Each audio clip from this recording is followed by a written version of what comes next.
an entirely separate subject, which is going to be the shoot. The shoot. So you understand what's going to happen in the shoot. Let me get focused before you get the shoot, so you understand. And I'm going to put the big umbrella around it now, so you know what we're doing. Now things are going to get real for you. What you are is a keep it simple script, 90 to 120 pages. Getting a writer in the Writers Guild or not in the Writers Guild, $2,000 to $5,000. Hiring a director, in the Directors Guild or not, $5,000 to $9,000. It's like $2,000 for pre-production for about 4 weeks, not per week, and $1,000 to $1,500 per week for 3 weeks of the shoot, and $1,000 left over for post. Getting actors in SAG or out of SAG, or if they're in SAG, non-SAG, paying them usually about $100 a day, $500 per week. So above the line, producer, writer, director, actors. Let's put it together. What do you pay yourself? You're all concerned with what you pay yourself. Here's what you pay yourself. Here's what film schools and all the books teach what you pay yourself. 10% of the budget. You got a $300,000 budget, you get $30,000. You got a $3 million budget, you get $300,000. They always put 10%, and you always put 10% down, like you think you're going to get that. I've never seen it happen. Nobody ever gets 10%. Don't ever think you're going to get some fat paycheck for your first film. You're a nobody. You're never going to get that. At the absolute most, you might get 2.5%. Absolute highest that I've ever seen happen is maybe 2.5%. Everybody teaches 10%, 10%, 10%. You know, if you can get it, get it. It's called your producer's fee, take it. But remember, that 10% for this line goes for the producer, the executive producer, the associate producer, if you have a production staff, secretary, typist. So you take that 10% and divvy it up, you're going to probably be left with 2.5% at the most. What is the least amount that you take? What's Zero. The least that you take? Zero. The least that you take. Now you got to go more than zero. I'd never do it for zero. Because you know what, if you're shooting a film for zero, after 1 week in the can, you know what happens? The landlord wants his rent. Unless you're wealthy, or you're financially secure, or your husband or wife or parents are working and paying for you, which is fine. If you don't have that, you have a lifestyle that you have to maintain. You have rent or mortgage, insurance, kids, you've got to pay for every month. So each one of you, at the lowest, has to figure out your minimum lifestyle per month. If it's $1,000, you've got to know that when you make a film, it's going to take you 4 months of your life. The saying in the film industry is there is no life after film. If you're going to make a feature film, even a 2-week shoot, it will eat up 18 hours a day for 4 months. So for 4 months, don't think you're going to take off vacation for 2 weeks and go make a movie. You've got to set aside total, not see your wife or your husband or your children for 4 months. That's it. And that's what you're going to live off of for 4 months. So you got to figure out your lifestyle. If it's $1,000 or $10,000 per month, multiply by 4 and put that in, and at a minimum, that's your producer's fee. If it's $1,000 per month, you can live off $1,000 per month, God bless you, multiply by 4, your producer's fee at a minimum must be $4,000. You need $10,000 a month to live, multiply by 4, $40,000. That's your producer's fee. Each one of you are different. But if you don't put in a producer's fee, by the second month, guess what? Your house is being foreclosed. And you know what? The bank doesn't care that you got 50,000 feet in the can sitting at a lab. I've seen that happen a lot, guys. So don't do it for nothing. I'll explain deferral later on. Put in your producer's fee. Get a basic salary. That's subsistence for 4 months for your first shoot. So what we basically have gotten done is, you know what? Above the line, our above the line budget on this $300,000 film, we've done it. Above the line, it's $2,000 to $5,000 for the script, $5,000 to $9,000 for the directors. Now let's do the actors. Let's say we need 18 actors. 3-week shoot. Actor number 1, star of the film, 3 weeks. Paying $100 a day, $500 a week. 3 weeks, $500 a week, $1,500. No big deal. Actor number 2, we chop you up on page 64. We only need you for 2 weeks. Actor number 2, 2 weeks, $500 a week. That's $1,000. Actors number 3, 4, and 5 are maybe 1 week higher. You hire them for 1 week each, $500 per week, $1,500. So now 1,500, 1,000, 1,500 for the first 5 actors. What is that? That's about $4,000, I think. So actors numbers 6, 7, and 8, we budget and schedule them out for 3 days each, 3-day hires. $100 per day, $300. 3 days each, that's $1,000 for those 3. Actors numbers 10, 11, 12, 13, 14, 15, 16, 17, and 18, when we do the board and schedule properly, we need them only for 1 day each, $100 for the day, that's another $1,000. So that's $6,000 to $8,000 at the most. Now, that's our above-the-line budget. What do you think? That isn't Corman? That's it. That's your above-the-line budget. Above the line now, at a low, is $13,000 plus your producer's fee, whatever it is, at a low, to $22,000 plus your producer's fee. That's the above-the-line budget. Above the line. You got above the line done. $300,000 budget, $13,000 to $22,000, plus maybe $5,000 to $10,000, or $5,000 to $15,000 for yourself. There it is. That's above the line. The rest is below the line. So what we are is a keep it simple script, 90-page, 1 location, 2 to 3 week shoot, probably a 3-week shoot, hiring the director and the actors, and we don't care if they're in the Director's Guild or in their SAG, it's not our problem. Over a 3-week shoot, which is 18 shooting days, we're doing a 6-to-1 shooting ratio, so we're buying 50,000 feet of film stock. We're getting a lab with a print and development deal at 22 to 28 cents a foot. We're getting a camera package on a 2-day week, either Aeroflex or Panavision equipment. We're buying our expendable consumables. We're getting our sound equipment from a guy or gal that has their own equipment. We're getting our light and our grip equipment from a gaffer or grip that has their own truck, and we're renting a dolly. That's getting it together. So what are we? We're basically a 3-week shoot, 90 to 120-page script. Keep it simple. Don't worry about guilds and unions. 18-day shooting schedule. Executing a 6-to-1 shooting ratio, buying 50,000 feet of film stock. That's it. When I get to directing, I'm going to teach you how to execute this. Now I just merely put the words and the numbers up there. The tough part becomes executing. It's easy to just write it down. Execute it, directing, and maximizing out actors' performances and production value on the 6-to-1 shooting ratio. Afterwards, when we get into the directing episode, that's when you'll learn how to do that. And you'll find out, wow, it's tough. Easy to say, tough to do. So now, we're into what the subject is, the shoot. What to expect during the shoot. In regards to the actor's fees, is that inclusive of rehearsal time? On what I said there, no, at no budget. So let's say you want 3 days of actor rehearsal time. 1 day at the location with maybe the 5 prime actors. What do you want to do? You want to give the people $25, $50, come with me and I'll pay for lunch? That's what we do. And maybe you have 1 day where you get the entire cast about 3 days before at the location or at the dry run. Maybe you give everybody $25, $50 for that day. So if you want to do it and pay, it's just another $1,000. It's a normal thing. And every one of those actors, and especially the top 5 who know, this is their credit. This is their opportunity to break into the big time of this film. It's, hey man, I'll come over, it's okay. They'll all go for it. I got to have money. They'll all tell you what they get in SAG and what they're supposed to get. And you got to pleasantly learn to, well, wait a second. By the way, remember, to get the points across to you, I'm making all the way through this class very quick, gross generalizations to cut to the chase to make the point across. And I'm doing shock value to get it across because we have such little time. And I'm being very arrogant, cocky, argumentative in my tone, in my voice, to get the points across to you. When I'm doing this, I'm a quiet, meek, timid person. I really am. And when I'm talking with the actors, it's, you schmooze with them. It's really good. I'd love to have you. That's there. And my tone of voice is very quiet. Gee, I'd love to you. But I've got my information. And when you say, I need this for that, I don't have it. And I can't give it, and I'm not going to talk to them and tell you straight up front.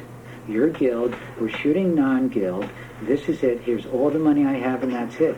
If you want to work with me, this is the bottom line all the way through. but I'm being totally upfront with you.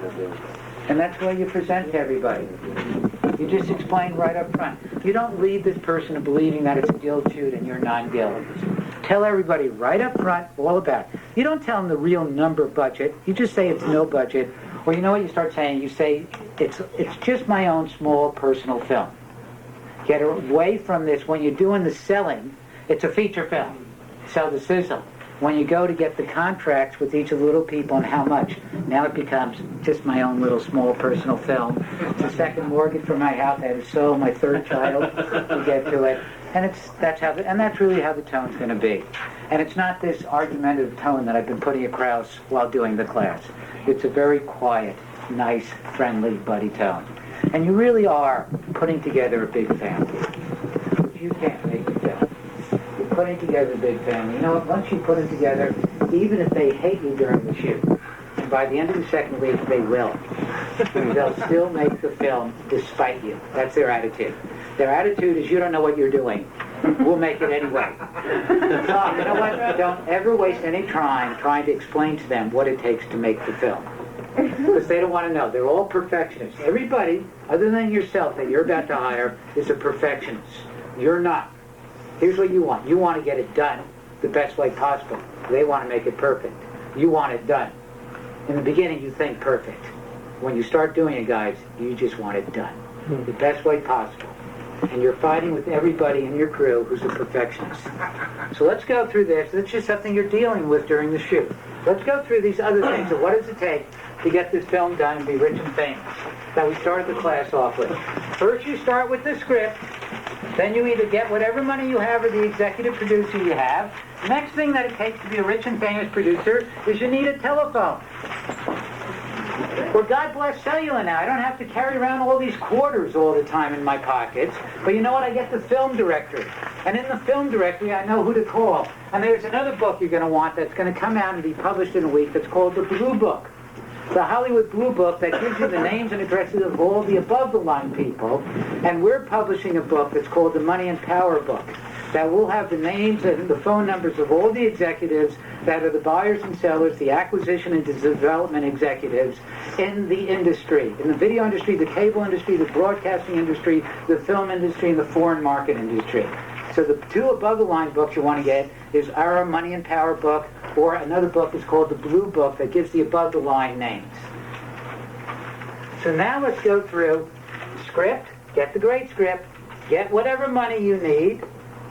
Next, you got your phone, you got some books, get together, start calling everybody. You can't make a movie without a telephone. You know how to start your dialogue. Hi, I'm a producer. I've got numerous projects going right now. One is this low-budget feature film that I've heard some good things about you, and you hire that person to start talking with it.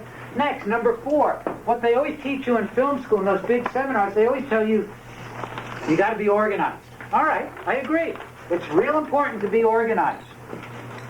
But here's how to be organized. It's this board that I have up here. It's doing the production board, strip board. In a separate session tomorrow, I'll teach you how to do the board. That will get you organized. You do not hire somebody to do the board for you. Then you're not organized. You don't know what's going on. And you literally turn into a bobblehead doll. You'll notice that anytime you say anything, if you have the money and you want to hire somebody, they go, Everybody you hire, when you're telling them I'm about to hire you, they go, bobblehead dolls are those things in the back of cars that just bobble their head up and down. Well, they're going to turn into bobblehead dolls. And guess what happens when the shoot starts? They don't bobble their heads anymore. They come up to you and they tell you, by the third day of the shoot, everybody in your cast and crew is going to be coming up to you one at a time. This is what's going to happen during the shoot. And they're going to come up to you at separate times and go, Doug, can I talk to you for a moment? Whoa. Here's worse than that. Doug, can I share something with you? Oh, God, I know it's bad. I hate sharing. I'm an adult. I can't stand this America be positive now. I hate being positive. Just tell me something. I'm an adult. Just talk to me. You don't have to share with me. Just tell me something. What's the bottom line? All right, here's the worst. Doug, can I explain something about filmmaking to you? You've got to understand, you're about to be a producer, director, making your first film. This is not a joke. And during your shoot, by the third day, everybody Cast and crew is going to come up to you and start talking to you, and the bottom line after 2 or 3 sentences is going to be the sentence, I need more money. Got it? It's going to happen with everybody. What are you going to do? You've been taught you have X dollars, get the film done, on schedule, on budget. Now, 3 days into the shoot, every person in the cast and crew, one at a time, separate situations, is going to corner you. Da-da-da-da-da-da-da-da. I need money. What are you going to do? No. You can't say no, although the answer is what you said, no. I found out it is America. We're obsessed with being positive. So here's how I've learned to say no in a positive way. I go to that person, that's an interesting point. You're absolutely right. Thank you for sharing that with me. I'll be right back. And I leave. Just walk away from that person. Because if I actually say physically no to that person, I stand in front of you, we now have an argument going. I've been in too many arguments, as the producer, line producer, with a limited budget, knowing I can't win this argument. Because the argument is going to pencil out, you're the crew or cast, and you're going to go, Dove, do you want it good? Or do you want it done? What do you want? They don't understand. I just want it done. The best way possible. Hopefully it's good. Hopefully it's perfect. But I got this other mindset. You don't have that mindset. And I'm not going to stay here and try and educate you because you don't want to know it. You just want to know. And you're a perfectionist. You want your money that it takes to make your film the way you think you're supposed to do it. So what does it take to make a film and be rich and famous as a producer? First, you got to get that great script. It's the script, it's the script, it's the script. I can't impress upon you, it's the script. Next, you get whatever money you can get, and we're doing what we're doing now, reverse budgeting, figure out how to squeeze it in that money, but get it done, get to step number 38, the answer print. You get on the phone in pre-production, you start calling everybody once you get the directories and the names, you get everybody together, you're not intimidated by bills or unions, you get them together, you've gotten organized, you've done your production board, your script board, your storyboarding, you do your casting, you do your rehearsals, and then, during your shoot, you say one and only one word, which you never say this word, and the word is no. Every time everybody is coming to you during the shoot, what I just talked about, they're all going to say, da-da-da-da-da-da-da-da-da, I need money. You got to say, that's an excellent point. You're absolutely right. Let me see what I can get done. And then you literally get in your car and drive away and go to McDonald's for an hour. They'll keep shooting, they'll go back to doing it. The point, here it becomes very clear. We are about right here, midway in the shoot. You only have X dollars to make this film. And now somebody says, I need more money. You know where it happens when you write a check right here? You know where it comes from? You ain't going to finish. The answer print. It's very clear. Write another check to the second person. You know where it comes from? You don't get titles. Write another print. Write another check up here. You're not going to cut the negative. Write another check up here. You're not going to get an optical soundtrack. Write another check up here. You're not going to get titles. Write another check up here. You're not going to get the mix done. See where it comes from? You never realize it's going to come from here. You always have this feeling that you have some extra money. What I'm saying is you must know exactly how much money you have to finish, how much money you're allocating to these steps in post-production, and not go into it. And get out of your head thinking you got contingency. There is no contingency in the low-budget film industry. If you think you're going to write a budget for $300,000 and put a line in there that says 10% contingency, $30,000, you know what's going to happen on day one? You're going to spend it. You're going to spend it right here. Instead of buying 50,000 feet of film stock, you're going to buy 80,000 feet of film stock. And then you're going to get here and there ain't no contingency. So don't tell me there's contingency. There's this little money chest somewhere that you're hiding that you're going to dip into, and I'm teaching you what's really going to happen in the shoot, and what I'm trying to do is to get you to finish the film. What we're doing here is not really called budgeting, learning how to make a film. You're doing reverse budgeting. You know the budget of this film. When we started the class, somebody said $300,000. That's the budget. The budget's over. We know the budget is $300,000. We're doing reverse budgeting and figure out how do we best maximize or allocate this $300,000 to get this film done and made the best way possible. And there will not be any contingency in there, and during the shoot you're not going to dip in anywhere and take money for what you'll need in post. Because if you finish this film and it's perfect and you get it only in the can, and you think you're going to go to film festivals in what's called the work in progress section, you're going to be broke. Because here's what the work in progress sections are. At film festivals, that's where all the acquisition and development execs go. They all went up, all those vultures went up to Sundance this last week and a half, to the work in progress section up there, because everybody knows when you're a film and you're in a work in progress section, we all know you're broke. That's what it is. You have no more money to finish this film, and we know that you are begging for $30,000 to $50,000 to finish it, so we can steal these films for $30,000 to $50,000. You want it? You want to put yourself in that situation that the best possible sale you'll ever get is $30,000 to $50,000 to finish the film. That's not profit, and you're never going to get another penny. So you better finish this film. You're not going to the work in progress section, unless you're down around $20,000, which will get you later phase. You understand the reality of this is called the film business. Nobody markets that as the film art form. It's the film business. It's business. So let's go back to the shoot. You've gotten your great script. You've got your everybody together. You've got your cameras, your sound, your lights, your dollies, your grip equipment. Now let's go through the other things that happen during the shoot. That other checks that you got to write. First off, you're going to go for 4 key people. You're going to get your crew. Your crew is on page 54.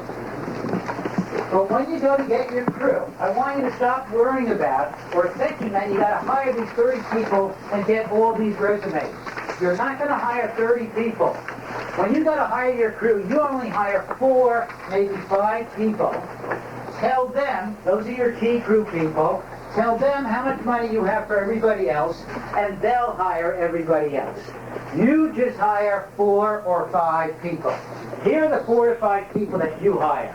Number 1, the director. Number 2, the director of photography or the cinematographer, the DP. Number 3, the production manager or the line producer. Production manager or the line producer. And number 4, the production designer. Those are the 4 key people that you hire.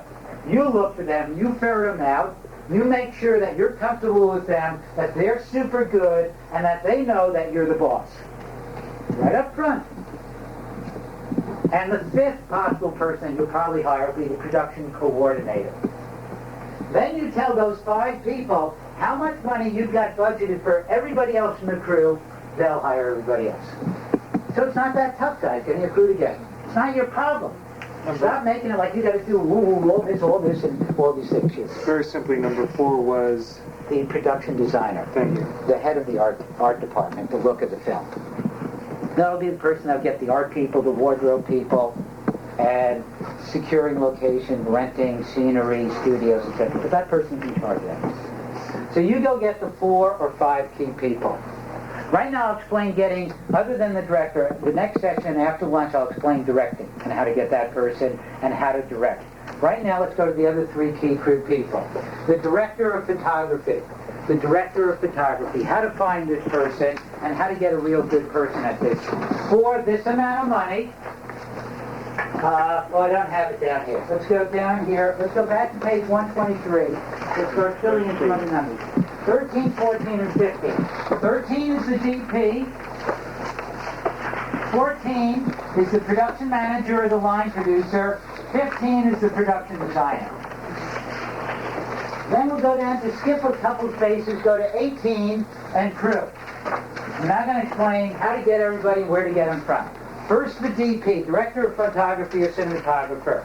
You got to understand a camera crew has 4 people. There are 4 people that work around the camera. That's called the camera crew. Here are the 4 people of the camera crew. The head of the camera crew is the DP, director of photography or cinematographer. The second person down the ladder is called the camera operator or the operator. The third person down is called the first assistant cameraman or the first AC, and sometimes nicknamed the focus puller, who pulls focus on this camera. And the bottom person on the cameraman's totem pole, or camerawoman's totem pole is the second assistant cameraman, or the second AC, sometimes called the clapper, or the loader, or who works the slate. That's your 4-man or woman camera crew. You don't hire those other 3 people, you look for the DP. And then tell the DP how much money is allocated for the other 3 people. He or she will get the other 3 people. It's not negotiable. That's it. You just tell them the rate. But you got to understand the pecking order here of who these 4 people are. And I don't want you hiring somebody that just magically comes up to you and gives you a card that says, I'm a DP. Here it is, hire me. Here's the pecking order in this environment. When a kid graduates film school and specializes in cinematography at Brooks, at NYU, at Columbia, at UCLA, if they specialize in cinematography, they've taken labs and exams on lighting, camera work, frame, ASA, technical, compositions, aspect ratios, etc., etc., etc. And then they graduate college. You know what they do? They get a card that says they're a DP. You don't have to take a state exam. Any of you people in this room want to be DPs? Go get a business card. Say you're a DP. It's fine. There it is. There's no state license anywhere. So they graduate. You know what their first real job is? In film school, all they've touched is 16 millimeter equipment. They haven't touched 35, which by the way is easier to use. So now the first job they really get is they come to Hollywood, New York, the local big city, and they usually get a job at a camera rental facility as a runner, as a gopher, as a driver. Now they learn 35 millimeter equipment, when it breaks down, how to fix it, where the problems are. And they learn 35, and after about 2 months they leave. You see, all people that come to Hollywood in the camera world make up 2 business cards. One that says they're a director of photography they give to us unsuspecting beginning filmmakers. And then in their other pocket they have the other card that says what they really are assistant cameramen. So when they're working in the camera rental facility and the real cinematographers, DPs, come in to pick up their real camera packages, this kid goes over to the big DP and says, ooh, I've heard some big things for you. I'd love to load your magazines or work with you. Here's my card, AC, assistant cameraman. I'd love to work with you someday. And that's it. He gives it to 20 or 30 DPs, real DPs. And sooner or later, you need an additional crew person in your crew, your camera crew. You call the kid up and hire him. So now I leave the camera rental facility. I'm your slave. I only work when you work. So I got to pick who I'm going to slave with or work with. So get a lot of jobs. I'll work with you. Okay. Now I'm your second AC. I work the slate or the clapper. Here's my job. Second AC, clapper, loader. I work the slate, clapper in front of the shot. In the back, I keep the camera report notes.